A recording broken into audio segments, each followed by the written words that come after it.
김진애 박사님, 여자의 독서 책 읽었어요. 어떠셨어요? 한마디로 여자의 표를 끓게 하는 책? 읽으면서 뭔가 울컥하더라고요. 저도 그런 심정으로 책을 썼습니다. 저는 여자들이 좀 지레 겁을 먹지 않고 살았으면 좋겠어요. 완벽하게 홀로 서기를 바랍니다. 더 멋지게 실수하고 더 근사하게 자라면 좋겠어요. 책을 읽으면 그게 되죠? 여자의 자존감을 깨우는 책 읽기. 여자의 독서. 다산북스. 텍스토머 정품을 꼭 확인하세요. 우리 집 방충망 바꿨어요.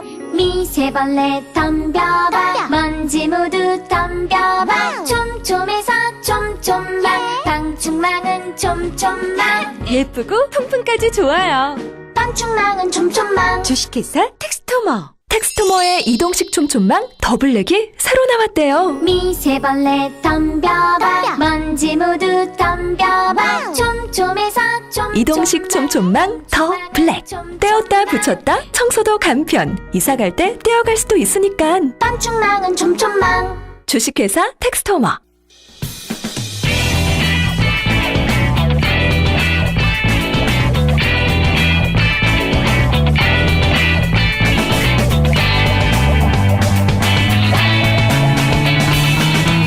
김어준의 뉴스 공장. 자,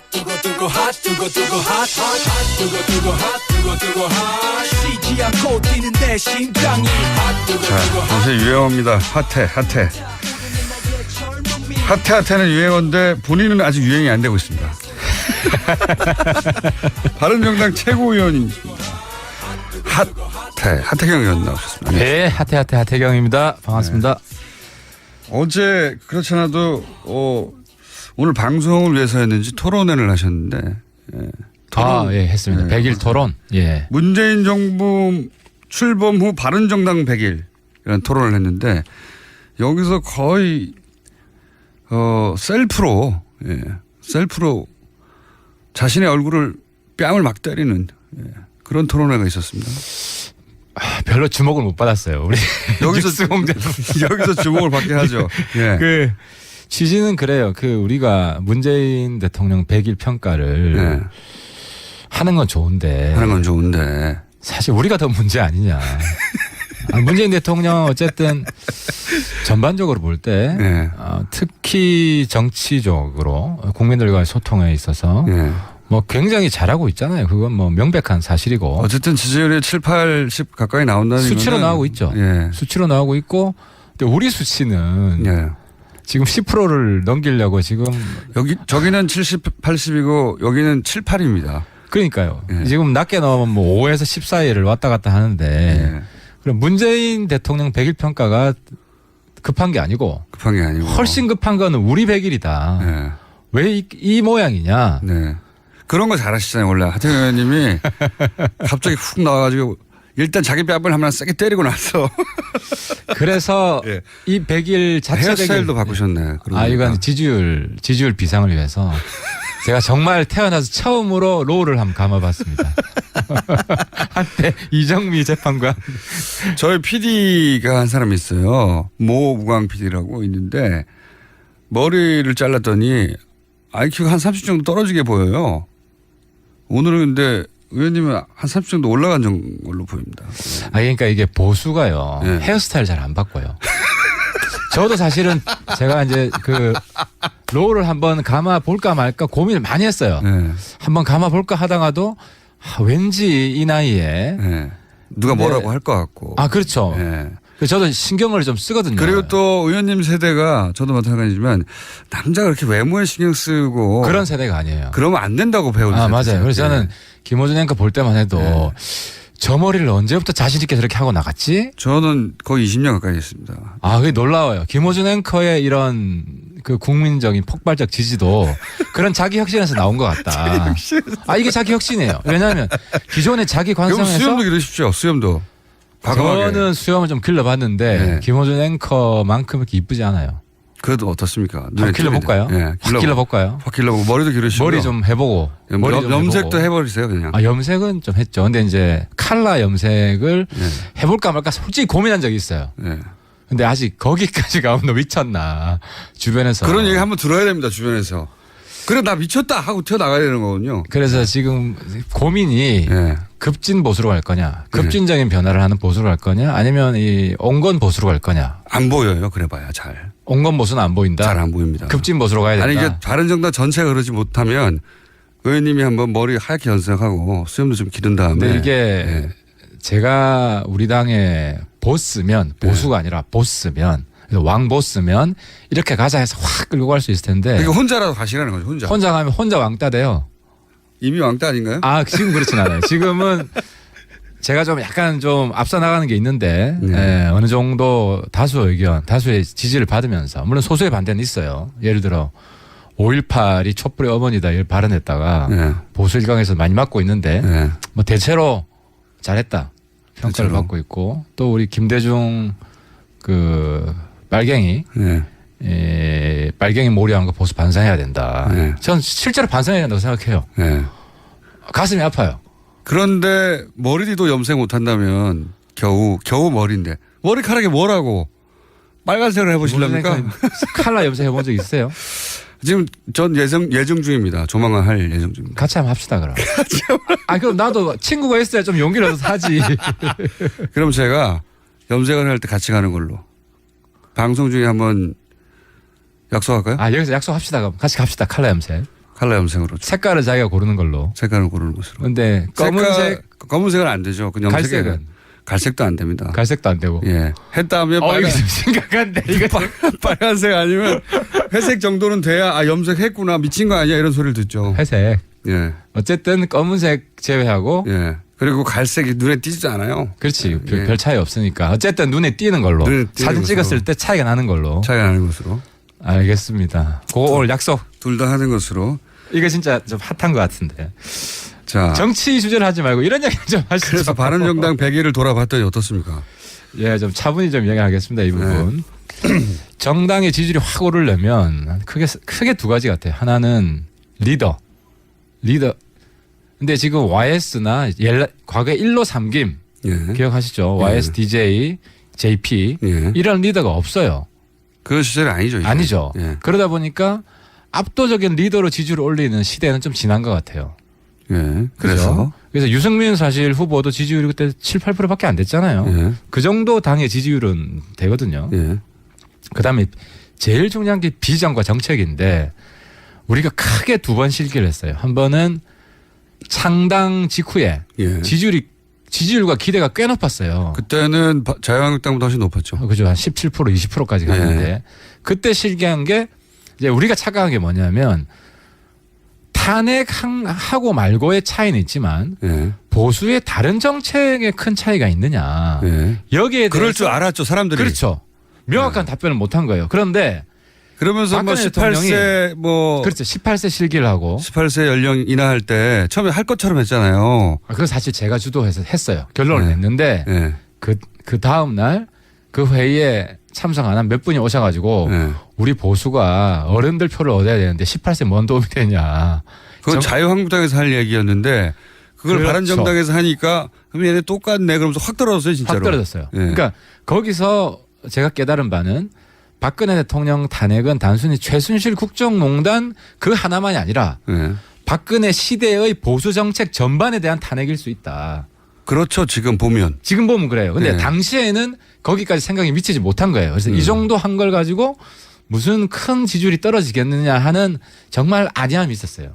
전 뼈저리게 반성을 했어요. 그때 한번 확 떨어졌고. 확 떨어졌죠. 그때 떨어진 걸 만회를 못하고 있어요. 아직도. 그렇죠. 사실은 그래요. 그러니까 정말 국민들이 냉정하고 정치가 냉정하다고 느낀 게 한 번 마음을 이렇게 버리면 마음이 떠나면 다시 오기는 더더욱 힘들다. 주가 떨어지긴 쉬워도 올리긴 정말 힘들다. 근데 이제 두 번째 찬스가 문재인 대통령 취임하고 출발은 좋았어요. 우리 유승민 후보만이 취임식 때 그때 이제 국회에서 했잖아요. 그렇죠. 그때 칭찬 많이 받았습니다. 칭찬 많이 받았죠. 그때 제가 우리 경선 때 주장했던 덧셈 정당. 문재인 대통령 성공을 위해서 야당도 같이 노력해야 된다. 여당보다 야당이 더 성공을 위해서 노력해야 된다. 사실 여당도 잡음이 있거든요. 왜냐하면 자기 내부에 자기 정치하는 사람 어느 정당이나 마찬가지인데. 그래서 그 덧셈 정당 노선을 좀 더 강화하지 못한 것이 굉장히 아쉬워요. 그게 어떻게 나타나냐면 청문회 때 모든 장관들 안 된다는 그렇죠. 이게 예. 발목 야당이 된 거죠. 예. 여전히 옛날 야당하고 뭐가 다르냐. 예. 거기서 차별화 또 실패한 거예요. 그거 맞습니다. 예. 그래서 사실은 그러니까 구분하지 않기 시작한 거죠, 사람들이. 맞습니다. 한국당하고 정당을 구분해서 보려고 하는 시도를 멈춰버린 거예요, 그때. 그렇습니다. 똑같은 소리 하고 있는데 뭘 구분해서 보냐. 예. 그래서 제가 정말 아쉬운 게 그때 이제 정병국 대표가 물러가고 예. 비대위원장 이야기할 때 그냥 과감하게 비대위원장 경선하자. 나도 출마할게. 예. 하태가 그때부터 질렀어야 되는데 왜냐하면 이게 문재인 정부 취임하고 지도부 없는 상태로 갔어요. 한동안 갔죠. 한 2달 정도 갔죠. 그때 스탠스가 왔다 갔다 했어요, 사실. 아니죠. 그때 스탠스는 한국당 스탠스랑 별 차이가 없었죠. 왔다 갔다 한 게 아니라. 그러니까 일부 의원들은 그러면 안 된다고 주장하는데. 그렇죠. 그건 이제 지도부 목소리가 아니었기 때문에. 일부 의원들은 그러면 안 된다고 말하는데 실제로 당의 목소리로 표현되는 것은 결국은 모든 후보들을 반대하고 자유한국당과 주장이 거의 다를 바가 없었기 때문에 구분이 필요 없어져 버리기 시작했죠. 그때. 그렇죠. 그때 이혜훈 대표나 저나 저도 그때는 이제 뭐 강경화, 김상조 화끈하게 밀어주자. 그건 우리가 추진하던 경제민주화나 그리고 외교에 있어서도 새로운 외교에 맞다. 이런 주장을 했었죠. 그래서 특히 김상조 위원장 같은 경우에는 지금 대표가 된 이혜훈 의원이나 의원님이 그동안 주장했던 것과 결이 같잖아요. 그렇죠. 차이가 없죠. 그러면 김상조 위원장 정도는 진짜 적극적으로 지지를 했었어야 하는 건데. 결이 같을 뿐만 아니라 이거 이제 미국에서 하는 이야기인데 민주당 내에 김상조가 약하다. 너무 온건하다. 이렇게 반대하는 분들도 있었어요. 오히려. 그래서 김상조 카드는 민주당 내에 내부 분란 카드도 되겠다. 내부 분란 카드 되겠다. 실제로 보세요. 김상조 공정위원장 하고 나서 5대 재벌을 별로 안 건드려요. 그건 밑에 단을. 그건 이제 계획이 있다 말씀하시긴 했는데 어쨌든. 근데 이제 저희들이 안심한 것은 왜냐하면 5대 재벌은 여태까지 뭐 참여연대 등등 김상조 그 교수 시절에 시민운동가죠. 시절에 실제로 많이 견제를 했고 압박을 해서 좀 개선된 면이 있어요. 그리고 한때는 SK텔레콤의 사회이사 참여연대에서 뭐 절반을 추천한 적도 있고 그만큼 그 5대 재벌은 좀 부분적이지만 변화가 있었고 그 밑에 따는 방치 상태로 있었던 거죠. 그래서 지금 김상조 위원장 높이 평가하는 게 본인이 이 경제 공정한 시장 경제 이 부분을 주도해 왔기 때문에 그 역사를 가장 잘 알고 지금 가장 그 문제가 많은 곳을 제일 잘 아는 사람이다. 어쨌든 훌륭한 분이죠. 이런 분 적극적으로 지지를 했어야죠. 그러니까요. 그게 이제 개별 의원들 몇몇은 얘기를 해서 보도가 되고 그런가 보다 하면 그 다음날 바로 또 반대하는 당론으로 나오니까. 근데 거기 우리가 좀 말린 것도 있는데 이제 청와대가 5대 비리 이야기를 했잖아요. 5대 비리 이제 문제가 되는 사람은 안 뽑겠다. 근데 사실 그게 비현실적이거든요. 근데 이제 이런 부분은 이제 청와대 공격하는 것만 한 거죠.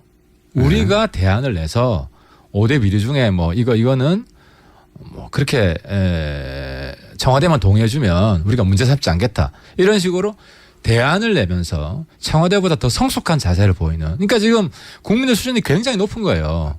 그때 전략은 그냥 사과하라였어요. 사과하라. 그렇죠. 계속 사과하라로 간 거죠. 옛날 방식이에요. 그게 전부 다.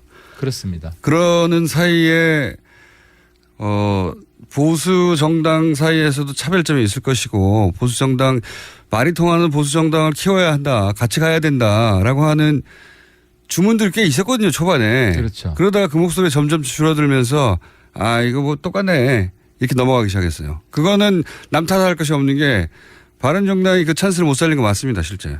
실제 맞습니다. 그러면 항상 이중 플레이라고 가장 하고. 큰 책임은 자기 자신한테 찾아야 되고 그것이 새 정치의 출발이다. 그 2번 정도 실기를 한 겁니까 그럼? 크게? 2번 실기를 한 거죠. 그런데 지금 다시 점수를 딸 수 있는 기회가 영원히 안 오진 않아요. 그래서 어쨌든 자극을 주기 위해서 100일 평가를 했는데 어쨌든 이 100일 평가를 계기로 좀 더 박차를 가해야죠. 눈은 자꾸 문자 창을 향하시는군요. 이 말을 하는데 여기 올까 안 올까. 저는 문자 잘 안 보입니다. 지금 문자 안 보고 있습니다. 안 보시는 게 좋고요.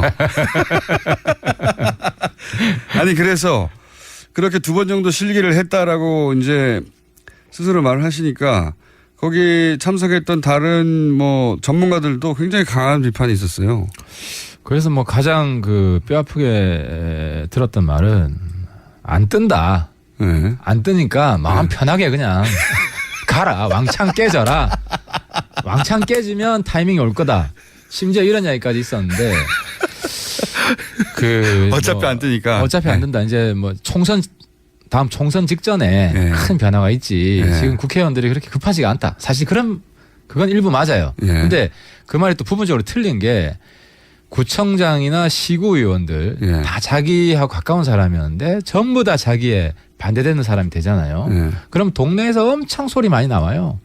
그렇기 때문에 내년 지방선거도 국회의원 입장에서도 네. 이거는 그냥 간과할 수 없는 지방선거를 통해서 국회의원 지역구의 그 기반 조직이 바뀌어버리면 안 된다는 거죠. 완전히 지금. 무너지면 네. 뿌리가 흔들리는 거거든요. 네. 그래서 위기의식을 안 느끼지는 않는데 정말 절박하지는 않죠. 왜냐하면 내가 중요한 사안이 아니니까. 그래서 총선 때는 또 전국 바람이 불기 때문에 네. 뭐 구청장, 시구의원이 아무리 뭐 안 좋은 소리 하고 다녀도 바람 한 번 불면 또 바뀌거든요. 그런 면이 있긴 하지만 어쨌든 상당히 불안 요인이 될 수 있기 때문에. 홍성걸 국민대 교수는 이렇게 말씀하셨어요.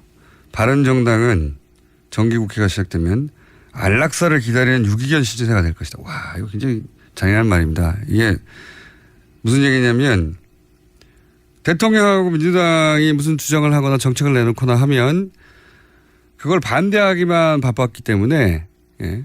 이게 기성 정치와 다른 점이 하나도 안 보이고 차별점이 안 보이는데 결국은 죽을 것이다. 이런 얘기죠. 이러다가. 그렇죠. 그러니까 이런 부분이 있는 거예요. 이제 대통령 지지율이 높은 데는 이유가 있어요. 대통령 말을 듣고 왜 좋아하냐. 예.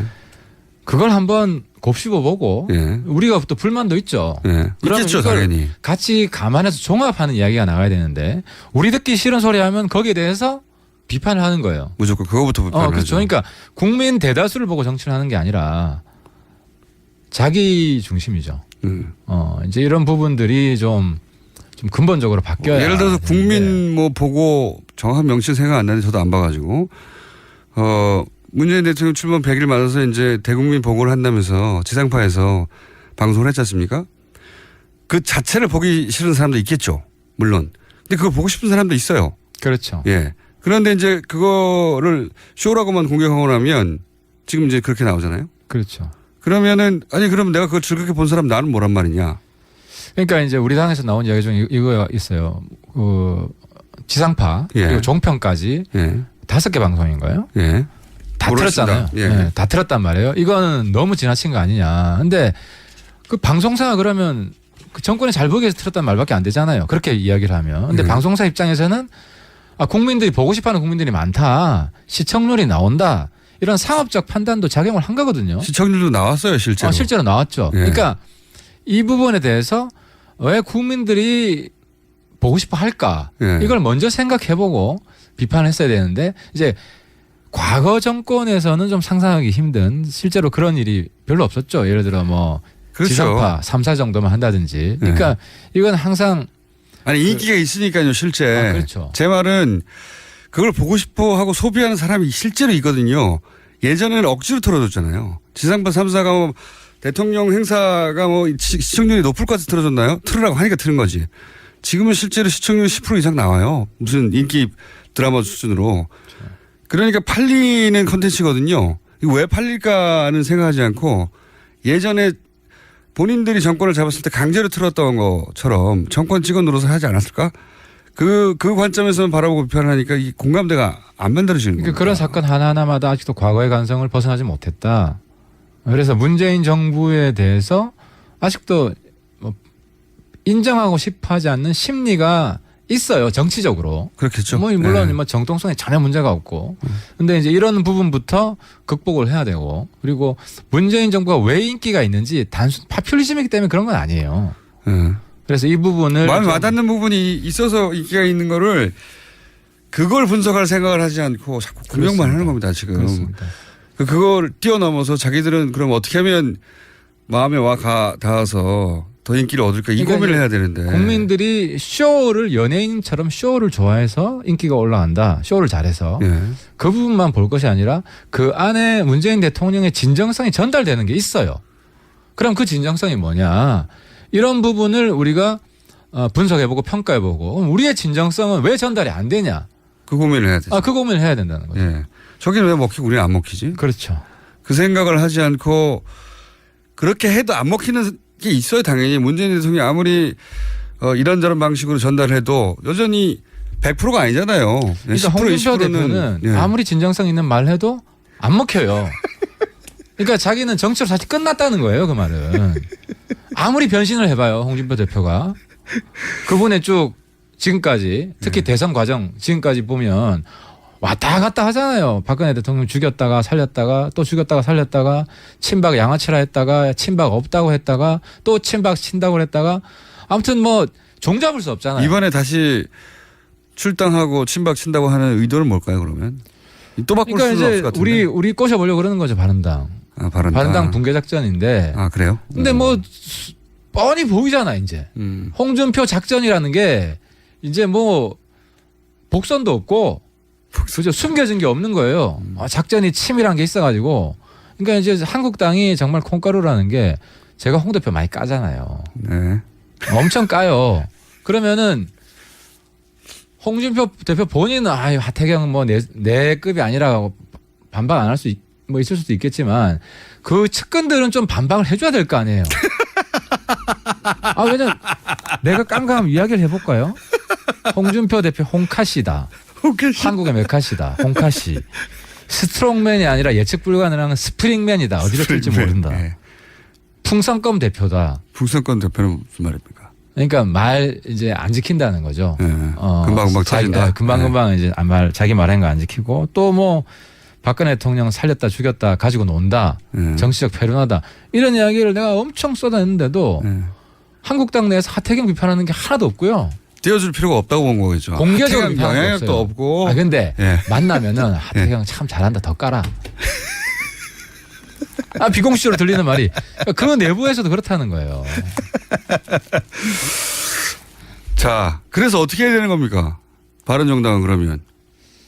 바른정당은 어려운 길입니다. 인정합니다. 고난의 행군이에요. 네. 그래서 일관되게 가야 되고 예를 들어 이제 우리 비전을 보여줘야 돼요. 제가 비전위원장인데 한 가지 비전이 반공 보수에서 이제 민주적 보수로 탈바꿈해야 된다. 네. 그래서 주장했던 것이 그 국민 통합의례에 호국 영령뿐만 순국 선열뿐만 아니라 민주 영령도 같이 우리 당 행사할 때는 넣어서 하자. 우리가 민주 세력에 뿌리를 두고 있다는 것을 분명히 하자. 뭐 산업화 근대화 세력뿐만 아니라 그리고 뭐 또 한 가지가 영남 보수에서 우리가 통합 보수로 갈 거다. 그래서 뭐 5.18 택시 운전사 영화 우리 보러 가잖아요. 그게 일회성으로 멈추는 게 아니라 보러 가자고 했다가 또 왜 안 갔어요? 그러니까 이게 우리 당 내에서도 관성이 부분적으로 남아 있는 거예요. 이렇게 바뀌는 방향은 맞는 것 같은데 왜냐하면은 그 택시 운전사 바른정당이 단체로 보러 가잖아요. 그럼 그걸 좋게 평가하는 사람도 있지만 영남에서는 또 안 좋게 평가하는 사람도 있거든요. 그렇긴 한데 항상 그럴 거 아닙니까? 그러니까 그 부분에 있어서 그래서 어정쩡해 보이는 거 아닙니까? 계속. 그게 제 부덕이고 뭐 제 역량 부족인데 그래서 제가 정치력이 좋아가지고 우리 당 20분 확 다 모시고 하고 싶은 마음이죠. 마음인데 그 정도 됐으면 제가 이미 대선 출마했고 이제 그런 변화 이 아주 진정성 있는 변화다. 뭐 알겠습니다. 바른정당이 지금 그 자유한국당하고 사실 자유한국당의 지지율이 예를 들어서 지금 민주당처럼 50%대로 가면 모르겠지만 이게 추격권 안에 있어요. 왔다 갔다 해요. 고착이에요 자유한국당. 네. 왔다 갔다 하기 때문에 바른정당이 어떻게 하냐에 따라서 근접하거나 역전도 한번 했었고 최근에. 그렇죠. 가능할 수 있는데 왜 이렇게 까딱까딱 못 넘어가고 항상 요 정도냐. 거기에 대한 굉장히 치열한 반성이 필요하다 봅니다. 그래서 저희들이 비전 선포식을 어떤 시점에 하고 우리가 이런 보수로 갑니다. 그래서 그런 보수로 감을 몇 달 동안 일관되게 보여주면 저희는 지지율이 지금만 10%에서 20%대는 오겠다. 일관되게. 근데 이제 문제는 당내에서 이런 공감대를 끌어내고 하는 부분인데. 당내에서 혼자만 이런 주장하시는 거 아니에요? 꼭 그렇진 않아요. 네, 몇 명 정도 됩니까? 동의해주는 20명 중에? 네, 20분 중에 왜냐하면 이제 우리 당에 2명 정도 있는 예를 거 들어 아닙니까? 김무성 대표만 해도 다 기억을 못 하시는지 모르겠는데 이 민주화운동 출신이에요. 87년에 같이 거리로 나오셨던 분이고 김무성 대표가 그때 언제적 얘기입니까? 님을 위한 행진곡 한 가지 예를 들면 그 재창하자라고 할 때 새누리당 시절이죠. 김무성 대표가 우리 같이 불렀다 그때. 이 노래는 그때는 김무성 대표가 30대일 때고요. 아니, 근데 어쨌든 이건 왜냐하면 지금 60대대. YS 뿌리기 때문에 민주적 보수 이런 부분에는 공감해 주는 분들이 많죠. 그리고 통합 보수 같은 경우도 공감해 주는 부분이 많고. 그렇게 바른정당이 일관되는 색깔을 어느 쪽이든 가지지 않고 있는 게 큰 문제다. 예, 이런 거죠. 그렇죠. 그리고 또 한 가지가 이제 이건 우리 당에서 찬반이 나뉘는데 복지 보수로 가야 된다. 그러니까 유승민 대표는 중부담 중복지론이잖아요. 근데 아직도 원래 보수는 저부담 저복지. 원래 전통적인 한국적 보수는 왜냐하면 경제 성장이 계속됐기 때문에 성장이 곧 복지다. 이런 마인드였어요. 그리고 지금도 성장을 통해서 1차적으로 부를 나눠주는 이런 복지를 해야 된다. 근데 그게 안 되잖아요. 그게 언제적 얘기입니까? 그것도. 그렇지. 근데 아직도 저부담 저복지 세금 많이 못 거둔다. 이런 노선이 있어요. 그래서 이제 이런 부분은 내부에서 좀 치열한 노선 투쟁이 좀 필요하다. 알겠습니다. 1차로 여기까지 하고요. 바른정당 야당의 목소리들이 잘 안 들린 이유가 그런 것도 있어요. 아니 자기들 사정도 급한데 남 탓하고 남 공격할 때가 아니잖아요. 초반에 말씀하셨듯이 아니 우리가 지금 7%대인데 70%대 정권을 공격할 때가 아니다. 우리부터 지금 어떻게 해결해야 된다. 그걸 사람들도 느끼거든요. 예. 아니 자기들 앞가림도 안 되면서 지금 그렇다고 남 비판 못하는 건 아닌데 안 되는 거고 잘 안 들린다는 거죠. 어쨌든 국민들이 볼 때 자기 혁신을 먼저 하고 있구나. 이 메시지를 강하게 소통할 필요가 있다. 그 말은 말씀인 것 같고요. 마지막으로 짧게 예 아니요로 안철수 전 대표가 당권 잡을까요? 그건 뭐 정계 은퇴해야죠. 못 잡으면 그렇죠. 아유 그 무슨 그 쪽팔림 정도도 있지. 아이 뭐 국민의 그 눈총을 무시하고 나왔잖아요. 그러면 당내 지지라도 얻어야죠. 염색은 10월에 할까요? 그거는 다음 주에 논의하시죠. 지금까지 하태하태 바른정당의 하태경 최고위원이었습니다. 감사합니다. 예, 감사합니다. 네, 안녕하세요. 반지 모델 아이르입니다.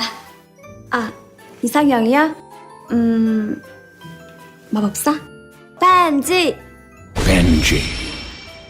오빠는 마법사? 업데이트. 오빠 나랑 무슨 게임 할 거예요? 벤지. 오빠는 마법사? 업데이트. 네, 반지는 물론 저 아이린도 앞으로 많이 사랑해주세요. 반지. 또 떨어졌어. 너 또 입사 시험 봤어? 아니, 차량용 핸드폰 거치대 말이야. 여러 개 사봤는데 실패의 연속이야. 떨어지고 시야 가리고 운전석에서도 뭐 알고 뭐 좋은 거 없을까? 싼 것만 찾으니까 그렇지. 제대로 된 거 하나 사서 편리하게 쓰는 게 더 낫지. 그런 게 있어? 그럼 있지. 1, 2, 3 할 때 2. 힘 세다 할 때 힘. 2 힘.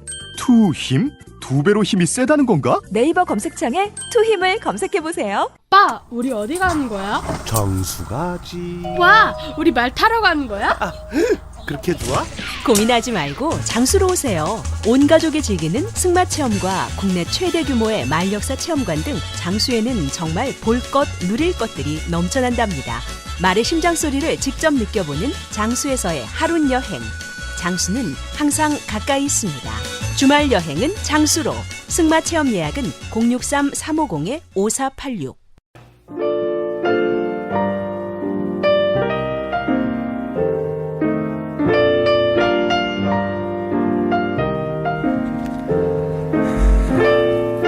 나는 누구이고 여기는 어디인가? 왜 광주에서 순천으로 출근하면서 나는 서울교통방송을 듣고 있는가? 네.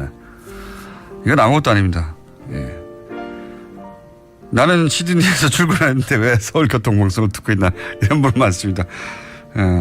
시드니에 산다는 분 하나 오셨고 오키나와에서도 문자가 왔습니다. 항상 전 세계에서 서울교통방송을 듣고 있다고 문자가 오고 있습니다. 자, 그리고 하태경 의원님 머리 염색하라는 문자 많이 오네요. 예, 그리고 오전에 홍익표 의원 관련 문자가 많습니다. 이분 누구냐? 홍익표 의원이라고 저희가 소개하고 했는데도 고정해 주세요. 예. 목소리가 너무 좋으네. 귀에 쏙쏙 들어옵니다. 반고정 저희가 생각해 보겠습니다. 고정은 자리가 꽉 차서 반고정 생각해 보겠습니다. 네. 굉장히 오늘 사안에 대한 설명을 조곤조곤 잘 하셔서 문자가 많았습니다. 여기까지 하겠습니다.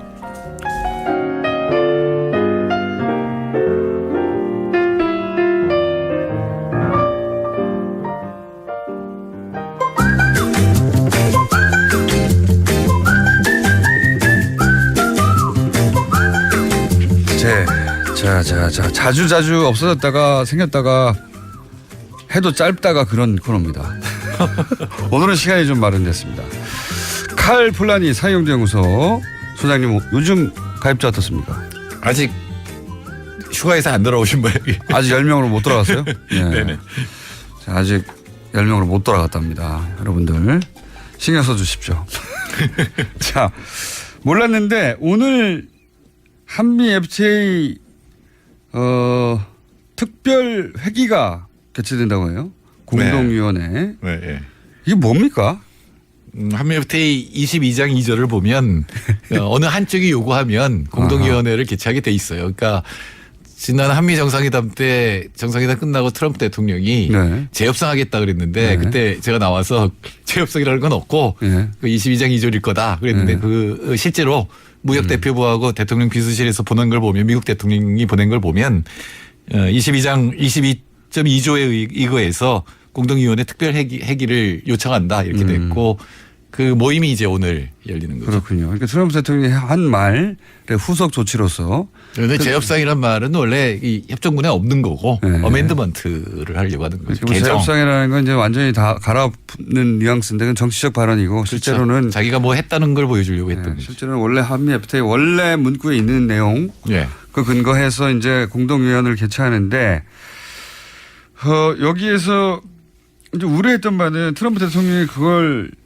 무슨 얘기를 했었냐면 한미 FTA가 끔찍한 협정이었다고 이미 후보 시절에 여러 번 얘기해서 물론 뭐 백인 노동자들 일자리를 잃은 백인 노동자들 남성 노동자들 특히를 상대로 어필하기 위해서 한 것이다.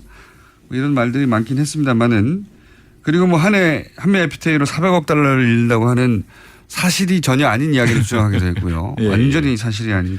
미국 내에서도 이거에 대한 비판이 있었죠. 원래 뭐 재정 적자와 무역 적자를 구분 못한다고. 가짜 뉴스를 자꾸 얘기하니까. 가짜 뉴스를 생산해내는 분인데 완전히. 그런데 여하간 지금 현재 한미 FTA가 정말 미국에 불리한가부터 시작해 보면. 그러니까 한미 FTA, 미국의 FTA는 나프타 이후에 핵심이 어디 있었냐면은 무역이 있던 게 아니었어요. 지적재산권 서비스 투자 분야가 있는데 자기들 강점 있는 부분. 네, 그리고 이거는 사실은 관세 문제가 아니잖아요. 국경의 문제가 아니라 상대 국가의 법을 바꾸는 건데 이걸 처음에 WTO에서 했어요. 그래서 다 있어요. 지적재산권 서비스 투자에 관한 WTO 조항이 있는데 이거 갖고 성이 안 차는 거죠. 예를 들어서 뭐 저작권을 50년, 70년으로 늘리자 그러면 어느 나라가 찬성하겠어요. 미국이 제일 많이 갖고 있는 건데. 그러니까요. 다 반대하니까 이 부분을 한 나라 각계격파하자라고 하는 게 미국의 FTA 전략이었거든요. 무역이 아니라 애초에는. 그러니까 지적재산권 서비스 투자가 핵심인 거고. 그런 무역은 구체적으로 얘기하면 이런 거죠. 대학교에서 원서 많이 보는데 대부분 미국 거거든요. 그렇죠.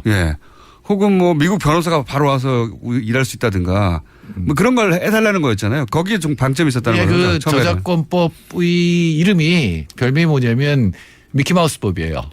그건 왜 그렇습니까? 원래 미키마우스의 저작권이 소멸되는 그 전해에 20년을 늘렸어요. 그러니까 미키마우스를 상표로 쓴다든가 이렇게 하면 이제 계속 그 월트 디즈니사의 저작권료를 줘야 되는 거죠. 그래서 그 이름이 이제 미키마우스법인데 우리나라 원래는 50년이었어요. 전 세계가 다 50년이에요. 근데 한미 FTA를 맺으면서 70년으로 늘렸죠. 그럼 이제 미국 영화라든가 미국 소설이라든가 좀 전에 말씀하신 원서라든가에 대한 이제 저작권료 이런 것들이 20년 연장되는 거죠. 더 많이 이제 지불해야 되는 거고 그 결과는 우리나라의 무역 수지 말고 네. 이 경상 수지에 들어가는 이제 서비스 교역에서는 130억 달러 정도의 적자가 늘어나는 이런 무역이 아닌 미국이 워낙 강점이 있는 그 분야에서 미국이 이권을 가져가는 게 원래 미국 쪽 FTA 전략이었는데 지금은 트럼프는 무역 분야에서의 얘기를 하잖아요. 그렇죠. 철강 자동차 부분이죠. 근데 더 문제는 뭐냐면 지적재산권 서비스 투자에 우리나라 법을 미국식으로 바꾼다는 건 규제 완화를 한다는 거예요. 그리고 규제 완화를 하면 거꾸로 못 들어가게 해놨거든요. 그러니까 계속 민영화 규제 완화만 할 수 있지 다시 규제를 강화한다든가 이런 게 안 돼요. 우리 한미 FTA에 가장 많이 걸리는 부처가 어느 부처일 것 같아요. 우리나라 부처 중에. 글쎄요. 환경부입니다. 그래요? 예. 왜냐하면 여기 환경 규제를 하잖아요. 네. 배기가스 규제라든가. 그렇죠. 규제를 위한 부처도 사실은 거기는. 그러니까 저탄소 자동차에 대해서 보조금을 준다든가. 이거 다 한미 FTA 걸렸어요. 그래서 지금 이게 우리나라에서 제도화가 안 됩니다. 지금 한미 FTA 때문에 법을 못 만들어요. 그러니까 만일에 우리나라에서 그런 움직임을 보이면 당장 이제 무역 상의라는 거 있잖아요. 우리나라 대한상의처럼 미국에 이제 여기 와 있는 데서 이제 항의를 하고 그럼 이제 우리 부처에서 이 한미 FTA에 걸리는지 안 걸리는지를 이제 확인을 해서 걸릴 것 같다 싶으면 이제 그 재정 자체가 이제 무산되는 거죠. 그렇군요. 우리가 거꾸로 미국에 그런 걸 요구할 만한 내용들이 많죠. 많은데 한 번도 한 적이 없죠. 우리는. 예, 바이 아메리카라는 건 이건 완전히 한미 FTA 위반이거든요. 그 모든 물건을 미국산을 사라는 거 아니에요. 이번에 나프타를 먼저 이제 개정 협상을 하는데 거기 원칙을 보면 이 바이 아메리카는 FTA 제외 이렇게 돼 있어요. 그러니까 바이 아메리카라고 하는 미국의 그 말도 안 되는 정책은 FTA에 저촉되지 않는다. 아예 빼버린다. 예외 조항으로 만든다라는 게 들어있을 정도로 사실은 미국이 워낙 힘이 강한 나라니까 어거지를 많이 쓰죠. 시장도 워낙 크니까 여기서 장사하려면 그 정도는 감수해 이런 건데. 그렇죠. 그래서 실제 미국이 강한 분야가 FTA에 그 미국 요구가 관철되고 그러면 우리가 그 내준 대가로 우리가 얻은 것도 물론 있겠죠. 네, 그게 이제 미국이 보기에는 그리고 한국이 지난 2005년, 2007년 그때 그 한미 FTA 협상을 할 때 가장 신경을 쓴 게 자동차 수출이라든가 이런 쪽에서 이런 쪽에서의 그 관세를 낮추는 거였고 그거를 관세를 낮춰놓으니까 그다음에 재협상을 했잖아요. 그래서 다시 그 연기를 했던 거고 결국은 지금 이제 자동차 관세 제로가 됐는데 이 부분을 건드리고 싶어 하는 거거든요. 그러니까요. 근데 그건 불가능합니다. 불가능합니까? 예, WTO든 같든 낮춘 관세를 다시 올리는 거는 국제관행상 안 돼요. 뭘 할 수도 있어요. 하면 진짜 국제관행을 어겨서 한국이 정말 굴욕적인 협상을 한 게 되기 때문에 아마 통상교섭본부도 그렇게는 안 하려고 할 겁니다. 다른 어떤 이면 합의를 하면 몰라도. 그러니까 원래 자기들이 지적재산권을 가져가고 우리가 대신 자동차를 수출할 수 있게 만들어놨는데 이제 지적재산권 가져간 거는 만족스럽고 대신 자동차나 철강 쪽에서 적자를 발생시키는 거 어떻게 해보고 싶다는 거죠. 한마디로. 그렇죠. 네. 왜냐하면 실제로 미국에서 자동차 철강 산업이 무너졌잖아요. 사실은 없어졌다고 봐야 돼요. 국제분업이 바뀌면서. 그러니까요. 무너져가지고 그때 일자리를 잃은 미국인들, 그러니까 자동차나 철강은 미국이 최강이라는 의식, US 스틸이나 또는 디트로이트, 이 소위 이제 중년 이상의 미국 백인 남성한테는 그런 자부심으로 있다가 이게 확 무너지니까, 일자리도 있고, 그 가난한 그 저소득층으로 전락한 백인 노동자들을 타겟으로 트럼프 대통령이 선거운동을 해서 대통령이 되다 보니까 이걸 되찾고 싶은 거잖아요. 네. 사실은 미국의 산업 전략 자체가 월스트리트, 그러니까 금융하고 실리콘밸리, IT 쪽으로 가면서 전통 제조업이 사실 딴 나라로 넘어간 거거든요. 어떻게 보면 당연한 거예요. 자기들 전략 때문에 그렇게 된 건데. 예, 그게 이제 주로 민주당의 전략이었는데 사실은 공화당도 월스트리트가 있으니까 따라가는 건데 지금 완전히 뒤집어서 이것도 할 수 있다라고 주장을 한 거죠. 네, 굉장히 거꾸로 가는 거기 때문에 쉽진 않을 겁니다.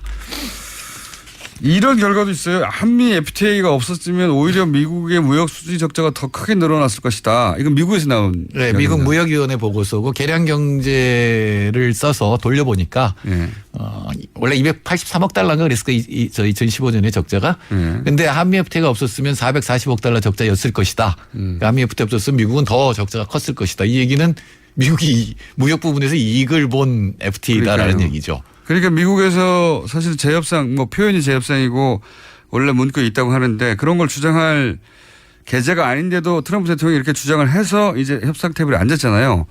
그럼 우리가 이 기회를 살릴 수 있는 방법은 없습니까? 있죠. 그러니까 지금까지 이제 독소 조항이라고 얘기한 거 누가 보더라도 환경 규제를 하는데 그걸 FTA가 막는다면 그 문제가 있잖아요. 그러니까요. 세금도 아니고 환경 문제인데. 예, 그런 것들, 그러니까 안전 규제, 환경 규제 이런 것들에 대해서 완화시키는 방법이 그 사실은 미국이 제가 오기 전에 본 문건이 7개나 되는데, 그러니까 대통령 뭐 협정 뭐 명령, 행정명령 3개하고 나프타 협정 원칙 같은 거는 우리나라에 그대로 적용될 가능성이 있는 거죠. 그다음 한미 FTA 다음에 TPP 협상을 했잖아요. 그럼 또 한미 FTA도 바뀐 게 있는데 거기서 가장 주목할 만한 게 뭐냐면 규제 일치라는 게 있어요. 규제 일치요? 예, 새로운 챕터예요. 원래 한미 FTA 없던 건데 이건 뭐냐면 미국하고 한국이 규제를 똑같게 만들어야 된다는 거죠. 아, 그럼 미국의 환경 규제 기준으로 우리도 그럼 백하겠다라고 할 수 있겠네요. 주장은. 예, 그렇게 해야 되는 거고 두 규제를 일치시켜야 미국 기업이 미국에서 장사하는 거나 한국에 장사하는 거 똑같이 느껴질 거 아니에요. 그 논리를 들어서. 예, 근데 사실은 미국 자동차 산업이 쇠퇴한 이유 중에 하나가 환경 규제가 너무 약해요.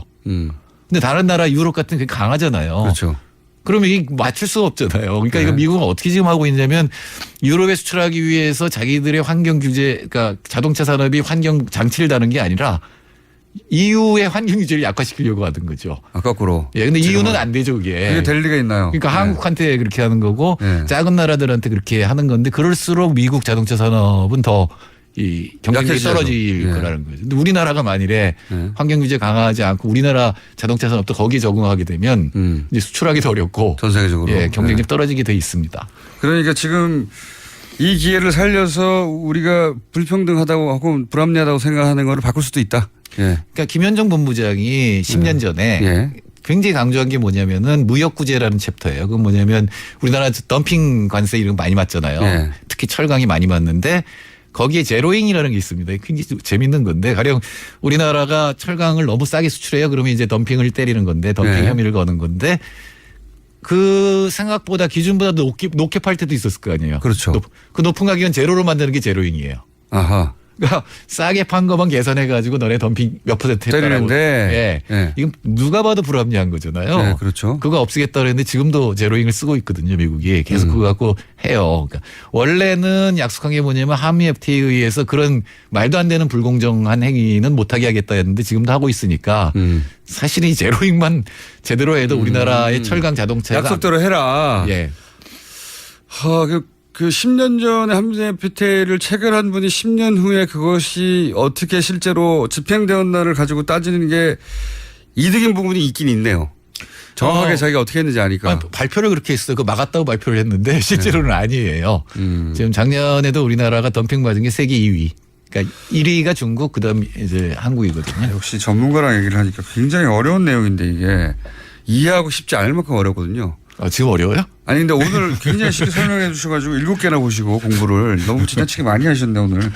공부를 지나치게 많이 하신 다음에 굉장히 쉽게 설명해 주셔가지고요. 속속 이해가 됐습니다. 자, 다음 주에는 그러면 결과가 어떻게 됐는지를 가지고 얘기를 해보겠습니다. 결과는 안 나와요. 왜냐면 이게 정태인 소장님이었습니다. 다음 주에 얘기 나누겠습니다. 내일 뵙겠습니다. 안녕.